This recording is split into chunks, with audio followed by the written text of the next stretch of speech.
നമസ്കാരം. ഈ കഴിഞ്ഞ ദിവസം ഇന്ത്യയുടെ സുപ്രീം കോടതി രാഹുൽ ഗാന്ധിയുടെ അഭിഭാഷകനോട് ചോദിച്ചത് രാഹുൽ ഗാന്ധി യഥാർത്ഥ ഇന്ത്യക്കാരനാണോ എന്നാണ്. ഈ ചോദ്യം ബി ജെ പിക്കാർ നമ്മുടെ സമൂഹത്തിലും നമ്മുടെ രാഷ്ട്രീയ മണ്ഡലത്തിലും നിരന്തരമായി ചോദിച്ചുകൊണ്ടിരിക്കുന്ന കാര്യമാണ്. രാഹുൽ ഗാന്ധി ഇന്ത്യക്കാരനല്ല. രാഹുൽ ഗാന്ധിയുടെ അമ്മ സോണിയാഗാന്ധി ഇറ്റലിക്കാരിയാണ്. അതുകൊണ്ട് രാഹുൽ ഗാന്ധി ഇറ്റലിയിലെ ഒരു പൗരനാണ്, ഇന്ത്യക്കാരനല്ല. അത് ബി ജെ പിയുടെ വാദമാണ്, ബി ജെ പി പറയുന്നൊരു കാര്യമാണ്. അങ്ങനെ ബി ജെ പി പറഞ്ഞുകൊണ്ടിരിക്കുന്ന ഈ വാദം സുപ്രീം കോടതിയിലെ ഒരു ജസ്റ്റിസ് ചോദിച്ചാൽ നമ്മൾ എന്താണ് മനസ്സിലാക്കേണ്ടത്?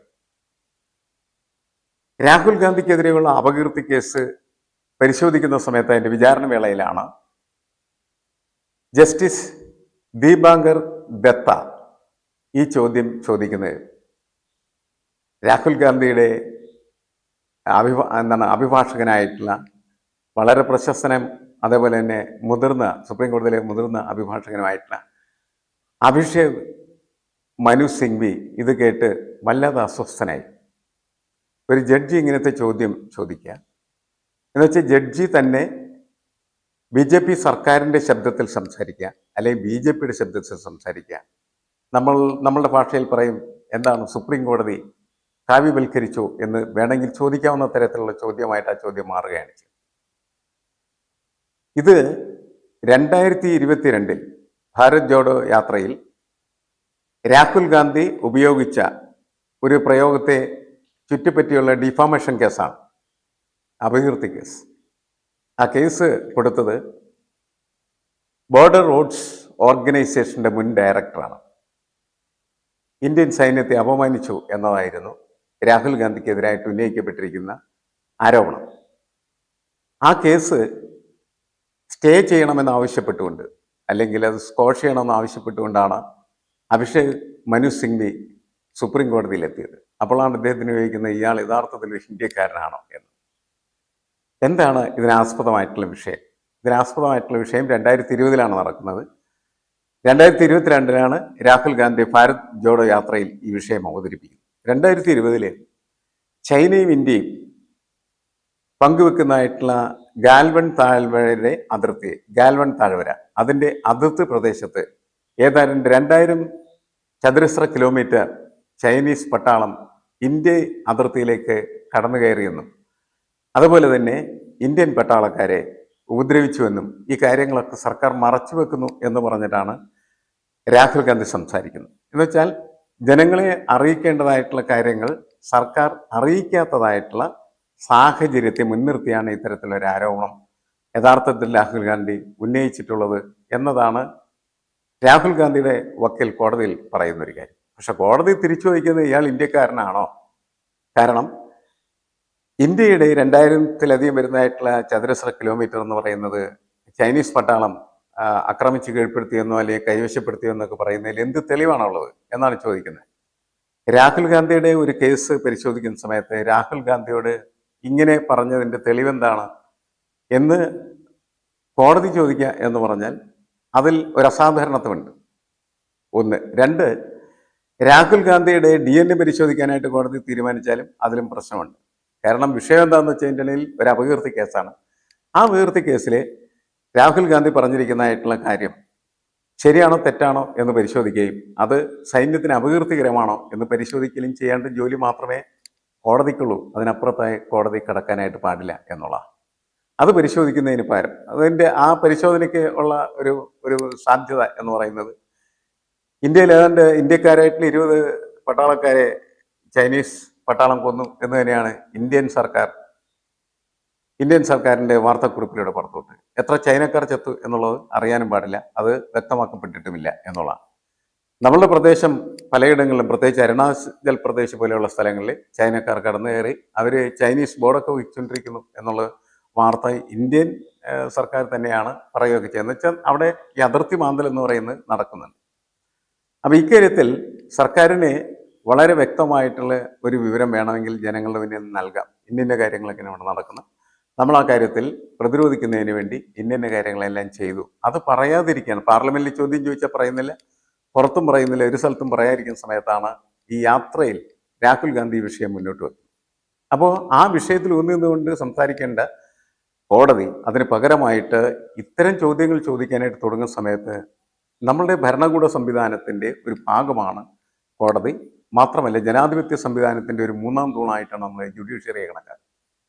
ആ ജുഡീഷ്യറി ഏതെങ്കിലും തരത്തിൽ പക്ഷപാതം പിടിക്കുന്നതായി മാറിക്കഴിഞ്ഞാൽ ആ ജുഡീഷ്യറിയുടെ വില എന്ന് പറയുന്നത് നഷ്ടപ്പെട്ടു പോവുകയും നമ്മളുടെ ജനാധിപത്യ അവകാശങ്ങൾ എന്ന് പറയുന്നത് നമുക്ക് സമ്പൂർണ്ണമായിട്ട് നഷ്ടപ്പെടുകയും ചെയ്യുന്ന സാഹചര്യമുണ്ട്.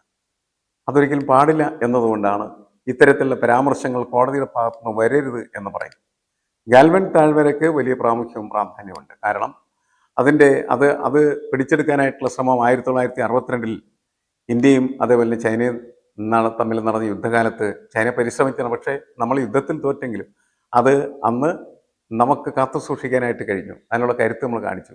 അങ്ങനെ കാണിച്ചില്ലായിരുന്നെങ്കിൽ ലഡാക്ക് പോലെയുള്ള വളരെ സുപ്രധാനമായിട്ടുള്ള യുദ്ധപ്രാധാന്യമുള്ളതും തന്ത്രപ്രാധാന്യമുള്ളതായിട്ടുള്ള പ്രദേശം ചൈനയുടെ കയ്യിലാകിപ്പോകുമായിരുന്നു. അത് ഒരിക്കലും നീ ചൈനയ്ക്ക് കടന്നു കയറാൻ പറ്റാത്ത രീതിയിൽ പ്രതിരോധിക്കേണ്ട ഒരു ബാധ്യത നമ്മുടെ സർക്കാരുണ്ട്. സർക്കാരെ ചെയ്യുന്നുണ്ട്. സർക്കാരിൻ്റെ പ്രശ്നങ്ങളല്ല ഇവിടെ യഥാർത്ഥത്തിൽ നമ്മൾ ഈ കോടതി വിഷയമായി ചർച്ച ചെയ്യുന്ന സമയത്ത് മുന്നിൽ വരും. സർക്കാരെ ചെയ്തു പറ്റൂ. കാരണം ഇന്ത്യൻ സർക്കാരിൻ്റെ പ്രധാനപ്പെട്ട ജോലി എന്ന് പറയുന്നത് ഇന്ത്യയുടെ അതിർത്തി കാത്തു സൂക്ഷിക്കുക എന്നുള്ളതും നമ്മളുടെ ഒരു രാഷ്ട്രം എന്ന് പറയുന്നതിനെ അതിൻ്റെ സമ്പൂർണ്ണമായിട്ടുള്ള സ്വഭാവ സവിശേഷത നിലനിർത്തുകയും ചെയ്യുക എന്നുള്ളതാണ്. അങ്ങനെയാണ് നമ്മൾ രാഷ്ട്രത്തിനൊപ്പം നിൽക്കുന്ന വ്യക്തികളായിട്ട് മാറുന്നത്. പക്ഷെ കോടതികൾ ഒരു കാരണവശാലും രാഷ്ട്രീയ പാർട്ടികൾ ചോദിക്കുന്നതായിട്ടുള്ള ചോദ്യം ചോദിക്കാൻ പാടില്ല എന്നുള്ളതാണ്. രാഹുൽ ഗാന്ധിയുടെ DNA അന്വേഷിക്കാനായിട്ടുള്ള ചുമതല ദീപാങ്കർ ദത്ത എന്ന് പറയുന്ന ഈ ജസ്റ്റിസിനെ ആരും ഏൽപ്പിച്ചിട്ടില്ല എന്നുള്ളതാണ്. ഇങ്ങനെയാണ് നമ്മുടെ ജസ്റ്റിസുമാരെല്ലാം പ്രവർത്തിക്കാനായിട്ട് തുടങ്ങുന്നതെങ്കിൽ നമുക്ക് കോടതികളിൽ നിന്ന് നാം പ്രതീക്ഷിക്കുന്ന തരത്തിലുള്ള നീതി നിർവഹണം സാധ്യമല്ല എന്ന് നമുക്ക് കരുതേണ്ടതായിട്ട് വരും. നമ്മുടെ രാജ്യം തീവ്ര നാഷണലിസത്തിലേക്ക്, തീവ്ര ദേശീയതയിലേക്ക് കുതിച്ചു ചാടുമ്പോൾ നമുക്ക് നമ്മളുടെ പൗരാവകാശങ്ങൾ, നമ്മളുടെ ഫണ്ടമെൻ്റൽ റൈറ്റ്സ് അതൊക്കെ നഷ്ടപ്പെടാനായിട്ടുള്ള സാധ്യത കൂടുതലാണ്. കാരണം നാം ചോദ്യം ചെയ്യുന്നു. ആരെ? സർക്കാരിനെ ചോദ്യം ചെയ്യും. സർക്കാരിനെ ക്രിട്ടിസൈസ് ചെയ്യുന്നു. സർക്കാരിനെ വിമർശിക്കുന്നവൻ യഥാർത്ഥത്തിൽ രാജ്യദ്രോഹിയാണ് എന്ന് സർക്കാർ പറഞ്ഞാൽ നമ്മളുടെ ജീവിതം തന്നെ അപകടത്തിലായിത്തീരും. എന്നുവെച്ചാൽ നിങ്ങൾക്ക് സർക്കാരിനെ വിമർശിക്കാനുള്ള അവകാശം തന്നെ സമ്പൂർണ്ണമായിട്ട് ഇല്ലാതാക്കുന്ന ഒരു പ്രക്രിയയും പ്രതിഭാസമായിട്ട് ഇത് മാറിത്തരും. അതുകൊണ്ട് ഇത് വളരെ ഗൗരവത്തിൽ നമ്മൾ മനസ്സിലാക്കേണ്ട ഒരു കാര്യമാണ്. പക്ഷേ ഇത്തരം വാർത്തകൾക്ക് നമ്മുടെ സമൂഹത്തിൽ, സാമൂഹ്യ മാധ്യമങ്ങളിൽ, പത്രങ്ങളിൽ ഒക്കെ കിട്ടുന്ന ഇടം വളരെ ചെറുതാണ്. കാരണം ഇതിന് സെൻസേഷണൽ ക്യാരക്ടർ വളരെ കുറവാണ് എന്നുള്ളതാണ്. സെൻസേഷണൽ ക്യാരക്ടർ മാത്രമല്ല നമ്മുടെ ജീവിതത്തെ മുന്നോട്ട് കൊണ്ടുപോകേണ്ടത്, നമുക്ക് താല്പര്യം ഉണ്ടാക്കേണ്ടത്. അടിസ്ഥാനപരമായി നമ്മുടെ ജീവിതത്തെ വ്യാഖ്യാനിക്കുന്നതും അട്ടിമറിക്കുന്നതുമായ വാർത്തകളൊക്കെ തന്നെ വളരെയധികം പ്രാധാന്യമുള്ളതായിട്ട് നമ്മൾ പരിശോധനയ്ക്ക് വിധേയമാക്കേണ്ടതാണ്. നാളെ നമ്മൾ ഈ സർക്കാരിനെതിരെ, മോദി സർക്കാരാണ് നിലവിലുള്ളത്, മോദി സർക്കാരിനെതിരെ നമ്മൾ വിമർശനാത്മകമായി എന്തെങ്കിലും സംസാരിച്ചു കഴിഞ്ഞാൽ ആദ്യം നമുക്ക് നേരെ ഉയർന്നു വരുന്ന ചൂണ്ടുവരൽ നമ്മളോട് ചോദിക്കുന്നതായിരിക്കും, നീ രാജ്യദ്രോഹിയല്ലേ, നിനക്കെന്താ അവകാശം ഇത്തരം കാര്യങ്ങൾ അന്വേഷിക്കാൻ എന്നുള്ളത്. രാഹുൽ ഗാന്ധിയുടെ കാര്യത്തിൽ പിന്നെ അദ്ദേഹത്തിൻ്റെ അമ്മയും ഇറ്റലിയും ഒക്കെ കിടക്കുന്നതിൻ്റെ പേരിൽ വളരെ എളുപ്പത്തിൽ അത്തരത്തിലുള്ള ഒരു നെറേറ്റീവ് നിർമ്മിച്ചെടുക്കുക വളരെ എളുപ്പമാണ്.